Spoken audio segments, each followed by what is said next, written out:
Before we get into this episode, I wanted to introduce one of the partners for the show, Move Pre-Workout. I've been using this over the last year and can massively see the benefit with all my training. And I thought I'd invite Tom along, who was involved in the formulation. Cheers, Mark.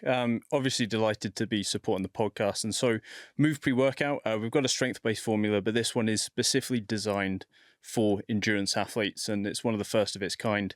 We're just focusing on really high-quality ingredients that are going to benefit endurance performance of any kind. So, yeah, we're really excited by the product and delighted to be supporting podcasts like yourself. Oh, it's amazing. And this is something that you are specifically taking before your training, before your rides, to be in best possible shape. I'd encourage you to give it a try. Go to movepreworkout.com and for a 20% discount, put the word endurance in at checkout. On with the show.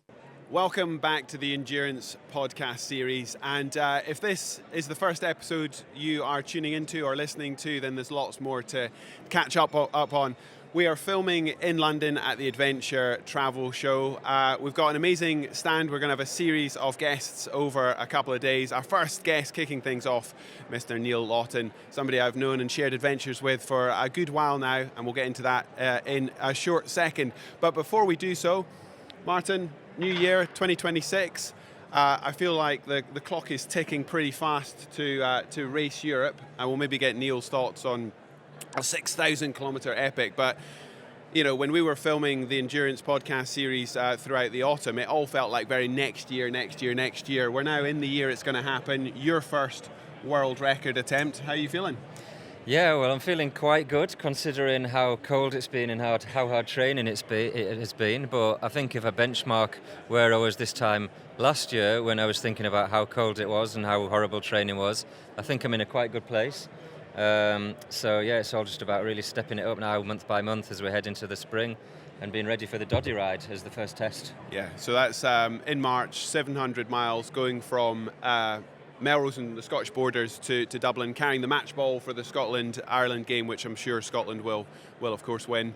It is interesting because there's two sides of this amazing project that we're involved in. One, of course, is the miles and the fitness, and the other is the communication side of it. And the other big journey you've been on, Martin, is going from the Yorkshire Beast, taking on these charity challenges, and then more and more over the last 2-3 years now, sharing the journey and getting involved in the podcast series. So, you know, how's that been for you? I'm interested, you know, the audience are tuning into this wanting hints and tips, but one of it is actually around how you share these ambitions. And I mean, it's been a ton of fun over the last 3-4 months, but what's your reflections? Well, yeah, it's been a journey. Every year for 3 years now, we've trebled the distance. So Yorkshire Beast 1 was around Yorkshire, was about 460 miles. Yorkshire Beast 2 from Leeds to Nice was 1,200 miles almost. Yorkshire Beast 3, or Race Europe as we're now calling it, because it's not just Yorkshire, it's a blend of Scotland and Yorkshire, is going to be 6,000 kilometres, so what's the miles, 3,800 miles. So yeah, treble again, isn't it? And taking a bigger and bigger audience with us. But yeah, it's been fun and certainly an adventure, and a bit nervous each year to how am I going to step up that much further. I'm probably feeling similar now to I was last year, thinking how am I going to cycle for 170 miles a day, and now I'm thinking how am I going to cycle for 230 miles a day for over 2 weeks across this route. If you can see it there from the top of Nordkap in the well up into the Arctic, down to the bottom of Spain on the Med in 2 weeks. But I mean, I've got an amazing team. I couldn't ask for a better team. So I think from that point of view, yeah. That what you're talking about is something that I'm going to bring Neil into talking about, because that idea of like you can't see the next mountain until you've climbed the one in front of you, and you've been on that, you know, getting bigger and bigger every year. Right, let's without further ado bring Neil into the conversation.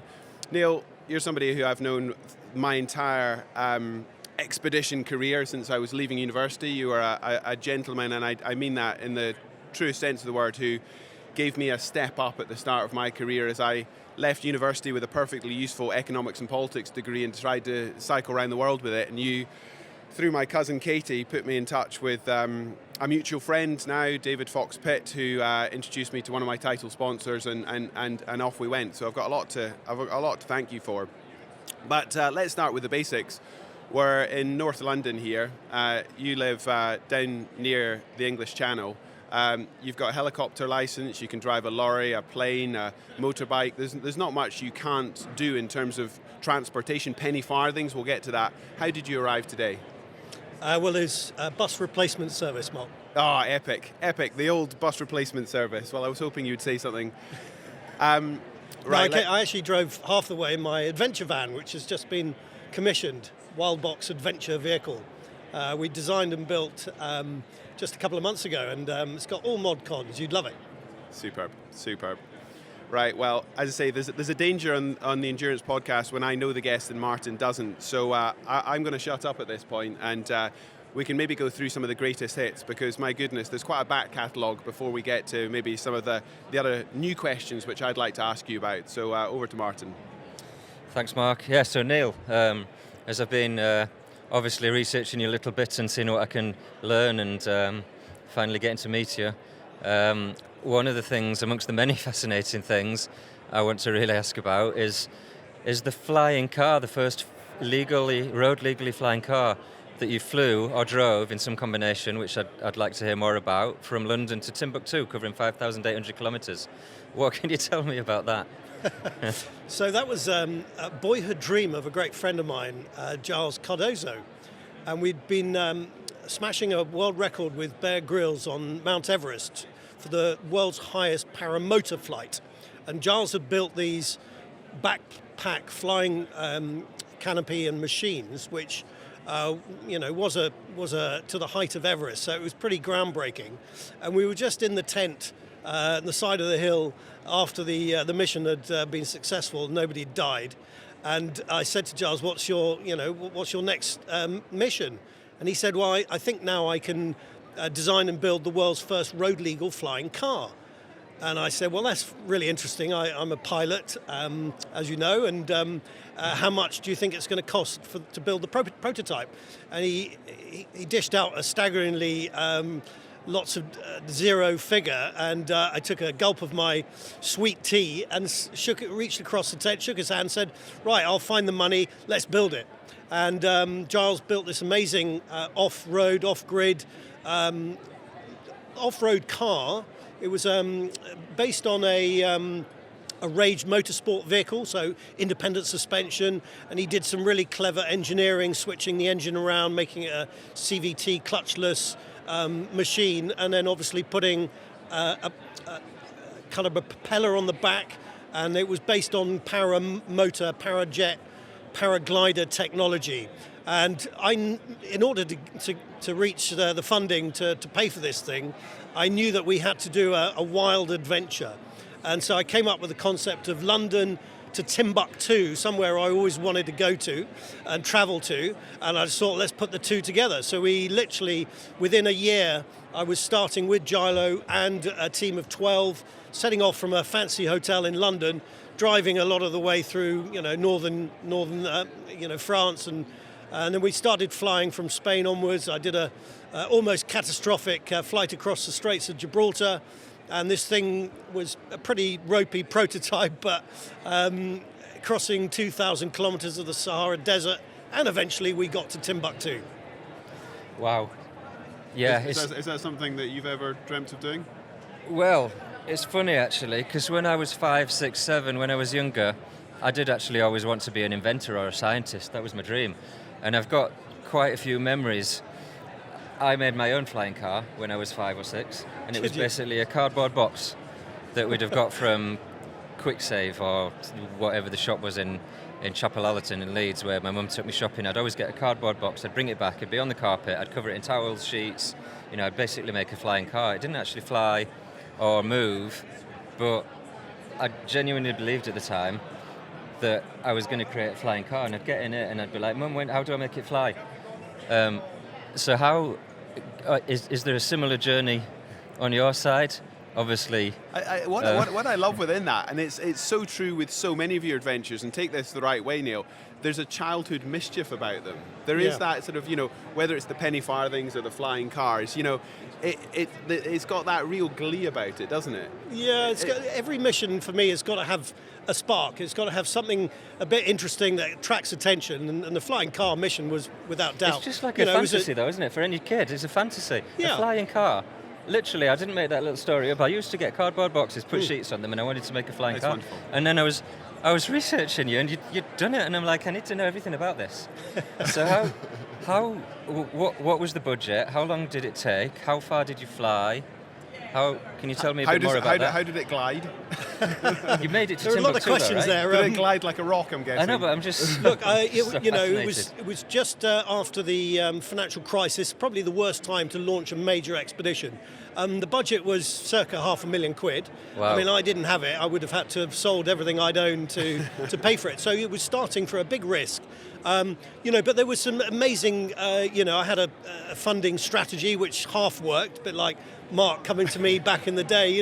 You've just got to start. And, my philosophy in life is no regrets. I didn't want to reach the age of 80 and slippers and a dressing gown and have regrets. Nobody ever reached their deathbed and said, I wish I'd spent more time in the office. And so, grab opportunities, and I do, and I get sparks of inspiration from, being in the shower or in the pub or meeting others, conversations with other people, other people's dreams, and I like to think I put my little magic fairy dust on it and make it my own.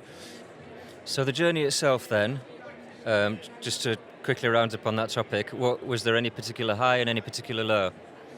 Yeah, so we had a Channel 4 documentary team following us, and I discovered later that, we were in danger of being cut because, we weren't allowed to fly in the UK because of experiential license didn't come through. Same in France, and by the time we got to northern Spain, where aviation rules are relaxed, we hadn't really tested this car in the air. So it was make or break, and I discovered if I didn't get into the air, and I kind of been hinted by the production director, and there was a really dodgy takeoff, and the guy at the airfield said, if you haven't taken off by 160 meters, quit, because there's rocks down the bottom end of the. And at 160 meters, I still was on the ground, trundling along, a canopy flying above me. But I just felt with my aviation experience that, bit of following wind, I would have. I was going to clear the rocks, and I just did. We did a 30-minute flight, first flight there, up to 2,000 feet. Managed to land it and without crashing, and we carried on with our mission. And then it was across the Straits of Gibraltar, which was another mission. You'll have to read my book to discover what happened, but I nearly died 3 times. And Wow. But you keep pushing on, and there was a few other dodgy moments. Of course, Al Qaeda in the Sahara Desert was a threat. Had to use some special forces techniques to avoid them. People had been killed, a few weeks before we arrived on scene. There's 3 miles between Mauritania and Western Sahara with, as you probably know, Mark, minefields, so you've got to take care there. There was challenges every single day, not least of which the environment, 2,000 kilometres crossing the Sahara Desert. But there was amazing moments. I remember, we hadn't seen another human being for 10 days, and over the horizon came a guy casually trotting on a camel with 2 camels following and about 50 goat. And we were a bit peckish at that point and hadn't seen meat for a couple of weeks, so we traded. He killed one of his animals in return for some dollars and a pair of jeans, as I recall, and we had a feast that night, and so we carried on. What was it, the goat, I'm guessing? It was a goat. As opposed to the camel? Yeah. Camel's a bit Camel chewy. might have lasted us a bit longer than a night. And who left without the jeans? I think it was my 501s, but they'd seen better days. What I love, obviously, we've had some amazing guests on the podcast who have really focused on the training and the physicality of the endurance. So much of what I've seen you do in the time that I've known you and reading your content is about the planning. And you actually describe yourself as an entrepreneur, which you are, very successful in the business world. And where I think the conversation is interesting for you is very much that: how do you go from the spark of an idea to actually making it happen? Because there's plenty of people who are physically able to do whatever endurance they want to do, but the thing which often stops them is the logistics, the prioritization of time, just the sheer what does it take between here and there to make it happen. I do want to sort of go back and cover some of your greatest hits, because for example, the Grand Slam, which might need introduced to some people, this idea of the 7 summits, the highest peak in each of the 7 continents, plus the North and the South Pole. You completed that really before, in my mind, it became a big thing, like there was lots of people doing it. And yes, people focus on the altitude and the extremes of temperature and whatnot, but ultimately the logistical task to pull something like that together, I know through experience that most people just never get to the start line on these projects. So if you can go back to, you know, Neil in his 20s and 30s, or maybe before that, what was it, that gave you the spark of adventure, but also gave you the practical skill sets to be able to pull these things together? I think, Mark, the first thing is motivation. There's got to be really strong motivation. And then you have to have a determined attitude to see it through and to never give up, as Bear Grylls likes to say. And then it's just a series of very common sense things like you have to achieve, and that is you get buy-in from other people. But as I mentioned to you a few times, I've never done, like you, solo stuff. You know, I prefer the company of others, doing these adventures, discoveries, explorations, expeditions with other people. For me, that is one of the main benefits. And so you first of all bring in others to, and I've often changed directions a little bit according to the, you know, people that might come and join me. They go, well, I don't want to go to Timbuktu, but I'd like to go to Mali or whatever it is. And so you have to be flexible. Then it's just putting a sensible plan together. And as you know, the plan often changes, so you've got to be adept and flexible. You know, you do need a bit of luck. The flying car trip, I was at least 100 grand, 150 grand short of the $500,000, and I was touting my friends quite hard, and somebody put me in touch with a business lady, took the risk to take her out for lunch. Her favourite restaurant was a 3 Michelin star restaurant, so it was a hell of a risk. Bought her lunch. Thankfully, she only wanted 1 course, so reduced the bill, and she invited me to her office the following week and literally sat me down in a very inexpensive meeting room. I thought, this is not looking good. She said, how much do you need to complete your funding? I said 100 grand. She said, come round the corner, I'll introduce you to my accountant, we'll write a check today. And so you know, wow. Somehow, you know, you find the way. Then obviously when the start line does come, and the important thing, Mark, is to, as you know, is to get to the start line. So many people fail at that hurdle. You've got to start. And you mentioned the Explorers Grand Slam. That started with an 18-year-old Neil Laughton saying, I quite like to climb a mountain. All right. That then changed and developed into, I've somehow managed to climb South America's highest peak by accident, as it happens. I wasn't supposed to, but I happened to summit with somebody else's gear, having gone for a sunny winter holiday. And I thought, okay, if I can climb a 6,900 meter mountain, I can climb some others. Kilimanjaro, McKinley in Alaska, and all of a sudden I'm on the 7 Summits Trail. Signed up for Everest, didn't achieve it on the first attempt, got caught in the worst storm in 100 years. Okay, reset, go again in 2 years. Went back, climbed it, then it's down to Antarctica, and so on and so forth. And then incidentally, let's play the first game of golf at the North Pole. Do a little ski trip, and then down south a few years later, and in fact 21 years later, after setting out on this 7 summits and the Explorers Grand Slam, I stood at the South Pole having skied the last degree, and in commemoration of Captain Robert Falcon Scott, 100 years before, to the day, we played the first game of cricket at the South Pole. Wow. England won against the rest of the world.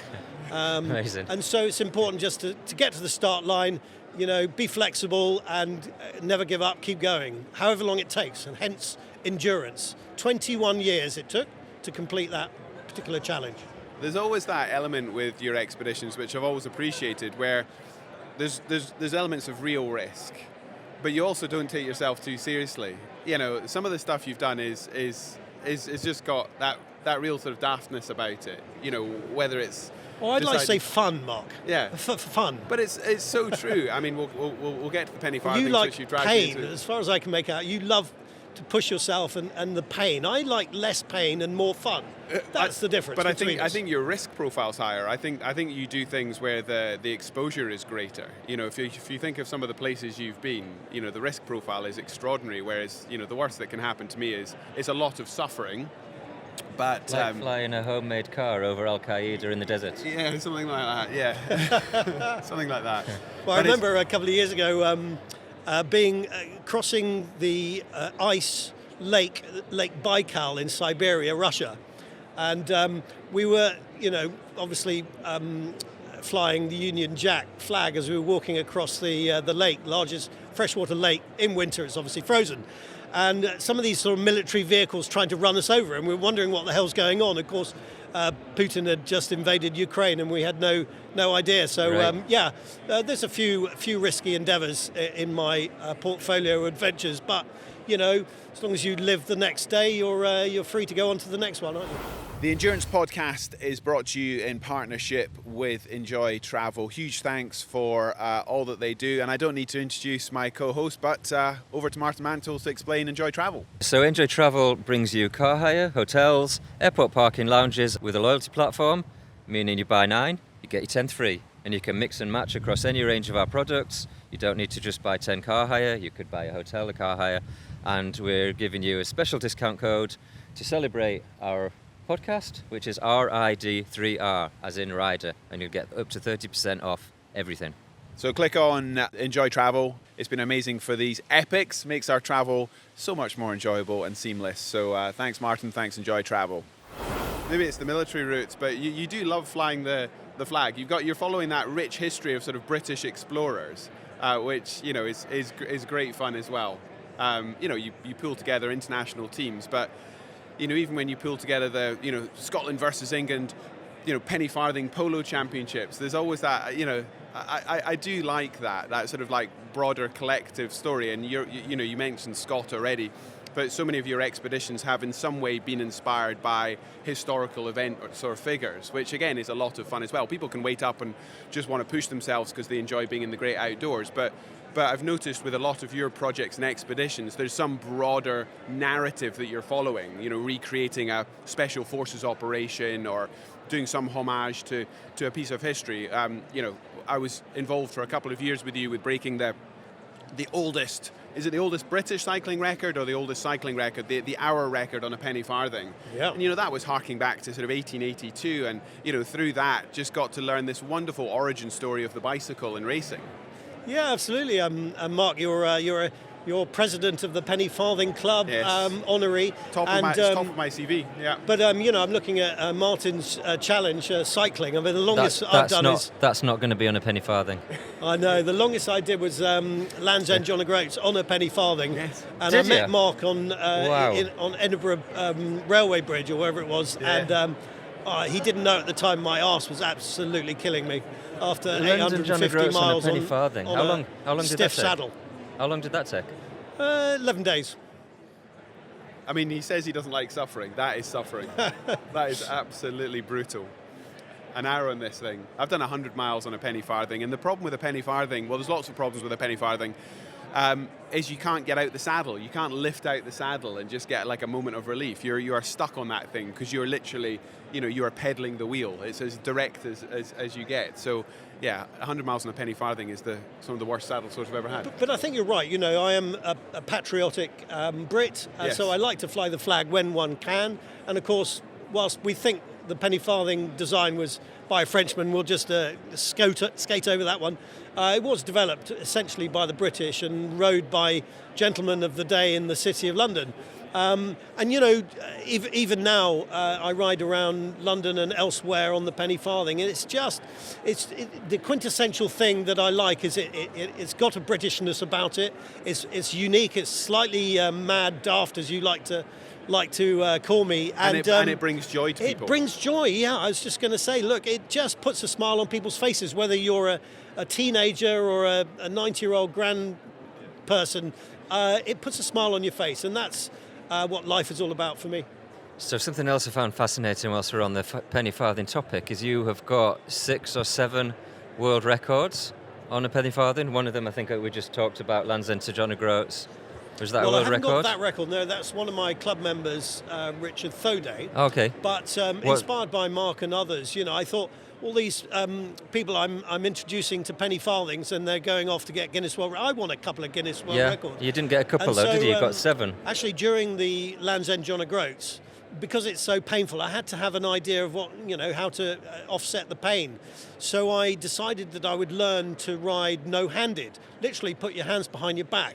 And of course that And does come with blindfolded. a little bit of risk because it's a fixed wheel bike. Every time you strike the pedal, the front wheel veers off to the right and then to the left. You think you're going to die on every pedal stroke. But if you can manage it, and I did on a wide road, and you start honing your skill, and all of a sudden I've become the only person in the world who can ride fast and reasonably long distances no-handed on a penny farthing. Approached Guinness and they loved it, and 5 years later I've got 6 or 7 world records riding a penny farthing no-handed. And what is that? All the records are related to no-handed penny farthing riding? Also there's some there's significant assists as well. So this oldest record we went for was the hour record, 22 miles and 150 yards, and it was a team supported record. So Neil very much pulled the whole thing together, and then riders were allowed to support the person who eventually got the record. So you had a named rider, but it's very much a team effort. So you get an assist on some other records as well. It was only because I knew that I had no chance of breaking the record on my own, so I had to pull in the big guns. It was funny actually, because there was a wonderful moment at Herne Hill Velodrome in South London where I can't remember if it was yourself or a chap called David Fox-Pitt we were getting the team together. We're about to do this hour on the track, penny farthings.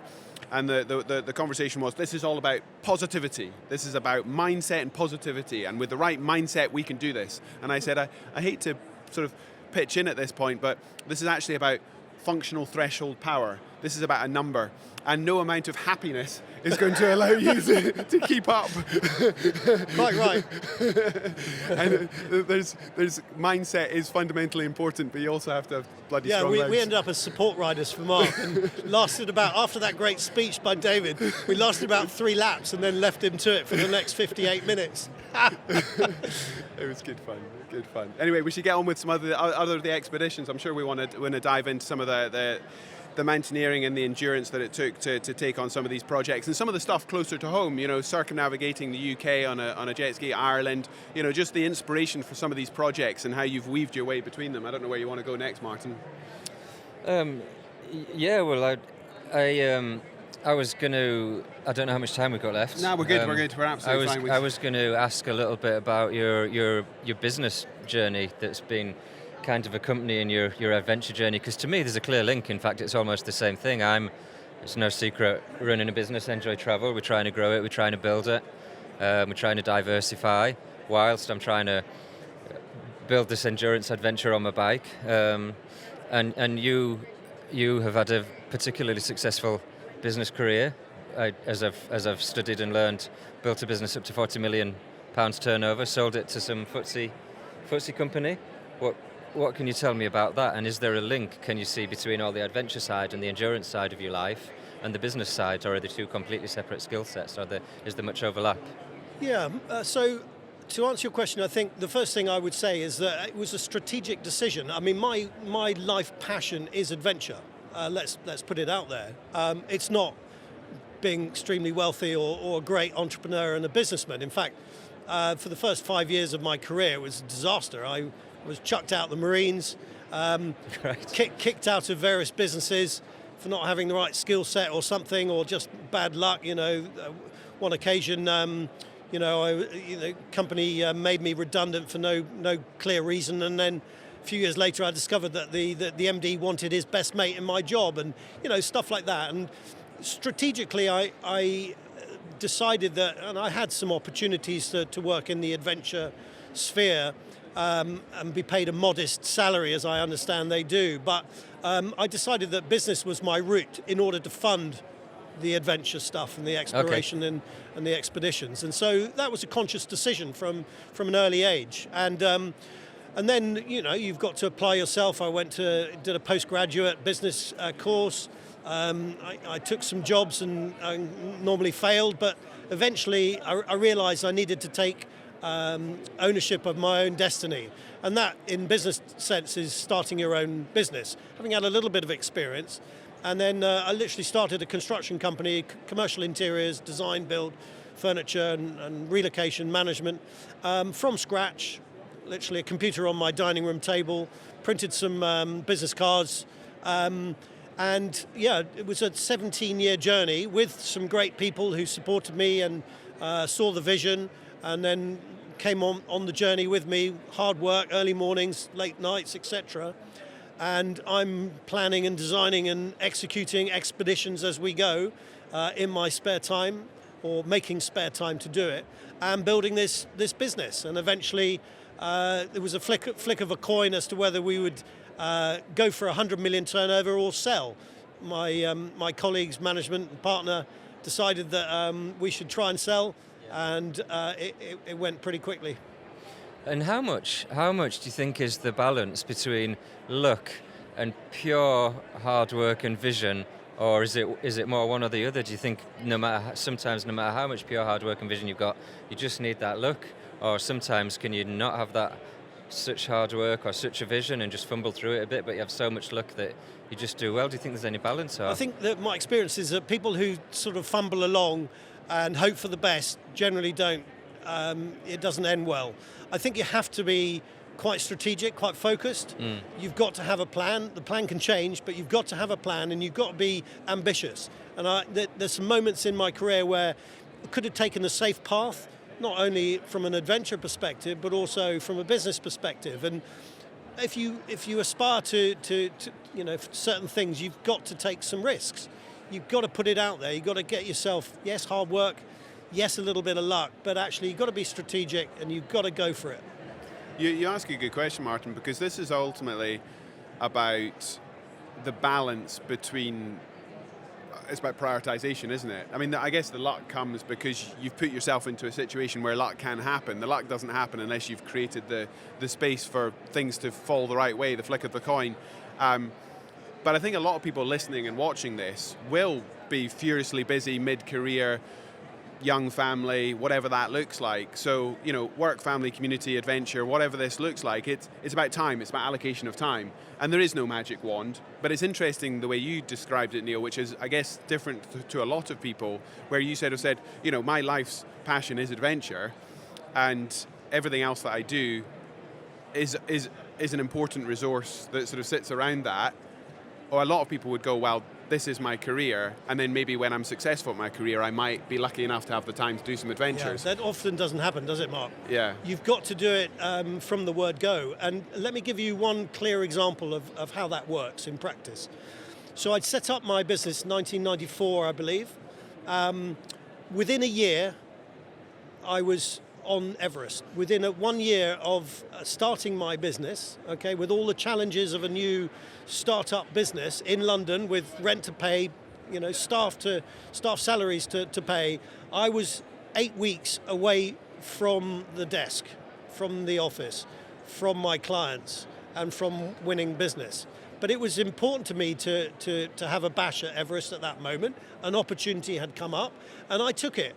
Yes, there was, I could have, I should have probably, done a good few years in the office before that, but, the opportunity was there. I made plans, and it kind of, it didn't quite work out, but it didn't, at the end of the day, it didn't affect the big picture and the end result. And I guess, so you've prioritized adventure from the start. How much do you think the expeditions that you've done throughout your working career, this is quite hard for you to have any level of objectivity on, but how it changed people's perception of you as an entrepreneur? Because if you're popping up with another 8,000 meter peak or record along the way, of course it changes how the world sees you. So I'm just interested. I think how people that see interacts. you as a more interesting human. When I was on the big mountain back in the day, mid-90s, not many people had climbed it at that stage, and not many people in my network, my business, contacts and so forth, knew anybody that even attempted Everest, let alone summited the mountain. So there I was competing, on tenders for fit-out contracts with other besuited fellows with shiny ties, and quite often there was no difference between our figures, our pitch. But Neil Laughton had climbed Everest. He must be interesting. Let's give the work to OPL, my business at the time, because of it. And you build relationships better because you've got a story to tell. You're more interesting. Do you know what I mean? Yeah, absolutely. I think you found that a little bit with the stuff you've been doing over the last couple of years, where you're on this very personal journey, not just as a bike rider in endurance, but also to support some amazing charities. But you've sort of found through doing it that actually it's not a bad thing for business as usual, is it? Because suddenly there's a broader story than, what happens through Enjoy Travel in terms of bookings. There's a human story at the heart of it. Yeah. I was just gonna mention that myself as well. How do you feel that Neil, this adventure guy who's done these amazing things, okay, people see you as a incredibly interesting and different personality within your business, but do you think that reflects in the personality of your business itself too? And that's something I'm trying to work out. So I'm doing these big epic bike rides and trying to raise a load of money for charity, have a lot of fun, meet really interesting people. Is that just me, or does that reflect in the Enjoy Travel brand as well? Yeah. Because my whole team support me, and it's amazing. The whole team really supports it. They want to either be part of it or drive their own endurance adventure or be part of the support team. Here's the thing. The three of us on this sofa, I think, have done some incredible adventures and trips and challenges. And I think that the three of us have got what I would describe as an adventurous mindset. Absolutely, yeah. And if you have an adventurous mindset, yes, it comes with some benefits, but it also, it spreads, doesn't it? Yeah. Amongst your team. You create the culture. Absolutely, yeah. You share that adventurous mindset. And here's the thing. An adventurous mindset is great for business. That's great, because there are so many people listening and watching this who are thinking about that juggle, that time commitment between different things. And what I'm always interested in is the fact that you're the same person at the heart of it. These things are not completely siloed. It's just how you show up and the network that you have and the people that you associate with. And unlike you, Mark, I'm not a professional athlete, adventurer, expeditioner. I'm a good old-fashioned British amateur. And, if I can do it, everybody else listening here definitely can do their thing too. You've done some pretty serious stuff for amateur, professional, call it what you want. You've done these things very seriously. Normally by the seat of my pants. You've put together and led a couple of projects which are recreations of military history. The one that I had the pleasure of joining you on was the Frankton operation, the Cockleshell Heroes, which was a raid up the Gironde in France, a kayak expedition fundamentally, and then walking overland to escape what was the German forces at the time. And it was funny because even though we didn't have, an enemy force to contend with, what I found absolutely fascinating by sort of reliving a piece of history like this, and I know you've got your own interest here, Martin, in the military side, is ultimately you realise so often these stories are told, these military stories are told from the perspective of the wars.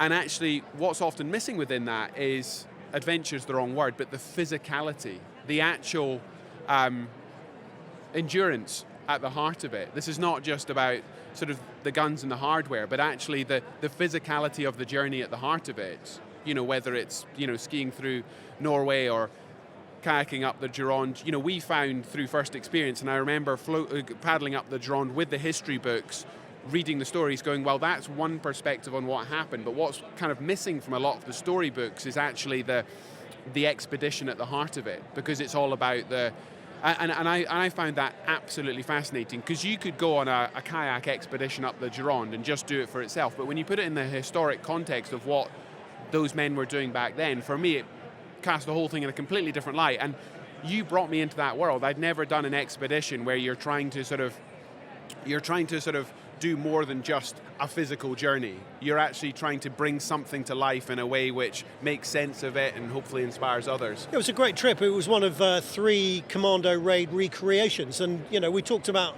history and Captain Scott, recreating some journeys in your own way, in a modern way. And yes, you can't compare it with 100 years before or whatever it is, but you can honour and you can appreciate and you can live the journey. So on the way to the South Pole, we read Scott's final diary entries. On the Gironde, Adam, if I remember, was reading extracts from the book by Paddy Ashdown called Operation Suicide. I mean, and looking back at some of these historical feats that our forebears did, mostly in arduous times. The reason for wanting to do it is I was an ex-Marine, and so wanted to honour those who went before, and I think that's a sensible thing and a nice thing to be able to do, to look back and appreciate and to honour those who paved the way often.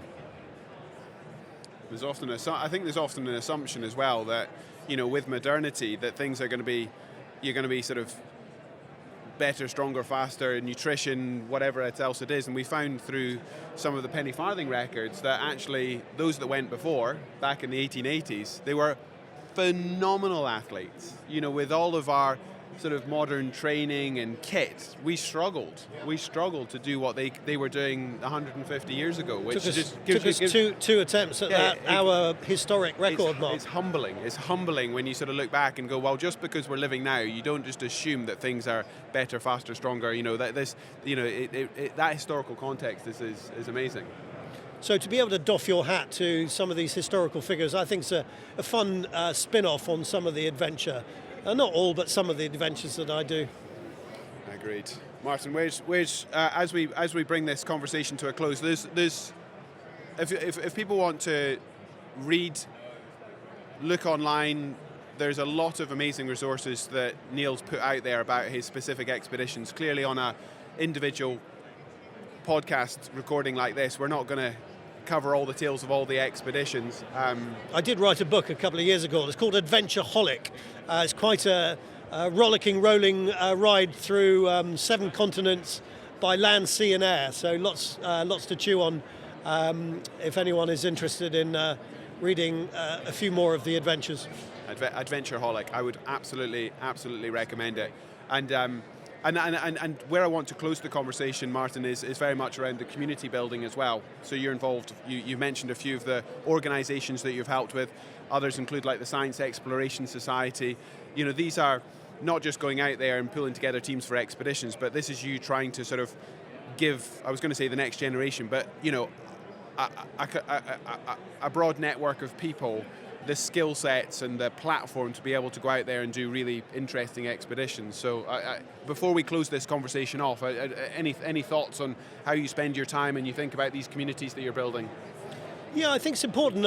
We've touched upon some of the other important aspects of one's adventure and exploration life, but I think giving back is another important aspect, and you guys know as well as I, but most of my trips have a charitable angle.